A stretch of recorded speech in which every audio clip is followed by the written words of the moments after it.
మీ business ఏదైనా మీ ఊర్లో promotion చేయాలంటే అది సుమన్ టీవీతోనే సాధ్యం. ఇప్పుడే సంప్రదించండి.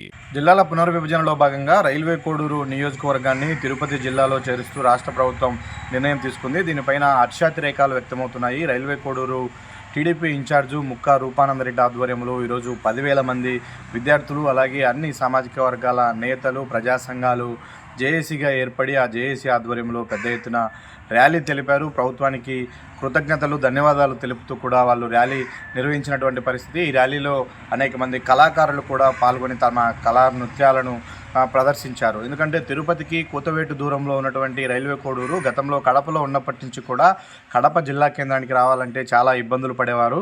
అయితే దగ్గరలోనే అంత పెద్ద నగరం అందుబాటులో ఉన్నప్పటికీ ఆ నగరానికి సంబంధం లేకుండా ఇంతకాలం రైల్వే కోడూరు మొదట కడప జిల్లాలోను తర్వాత అన్నమయ్య జిల్లాలోనూ భాగంగా ఉంటూ వచ్చింది. అయితే తాజాగా ప్రభుత్వము రైల్వే కోడూరును తిరుపతి జిల్లాలో చేర్చడంతో ఆ కలియుగ ప్రత్యక్ష దైవం వెంకటేశ్వర స్వామి తమ ప్రాంతం పైన అభిమానంతో ప్రేమతో ఆయన పాదాల చెంత చేర్చుకున్నాడు తమని అంటూ కూడా వాళ్ళందరూ ఆనందం వ్యక్తం చేస్తూ ఉన్నారు. ఈ సందర్భంగా ముక్కా రూపానందరెడ్డి ఇంతటి నిర్ణయం తీసుకొని తమకు మేలు చేసినటువంటి రాష్ట్ర ముఖ్యమంత్రి చంద్రబాబు నాయుడుతో పాటు ఉప ముఖ్యమంత్రి పవన్ కళ్యాణ్ కూడా కృతజ్ఞతలు తెలిపారు. ఈ ర్యాలీ సందర్భంగా వాళ్ళు ఏం మాట్లాడారో వాళ్ళ మాటల్లోనే విందాం. అందరికీ నమస్కారం.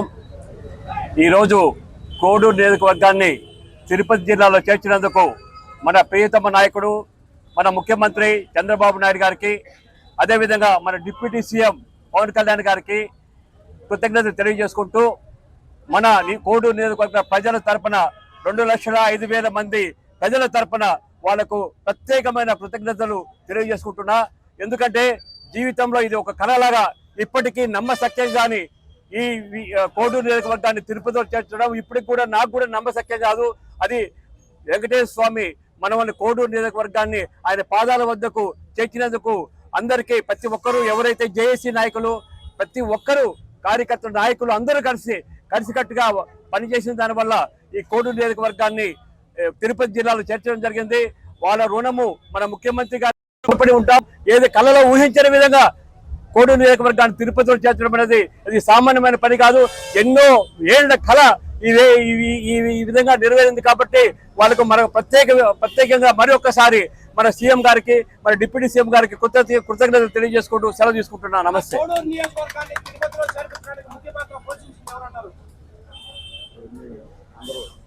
కోడూరు నియోజకవర్గ ప్రజలు అందరి సమిష్టి కృషితోనే ఇది కోడూరు నియోజకవర్గాన్ని తిరుపతి జిల్లాలో చేర్చడం జరిగింది.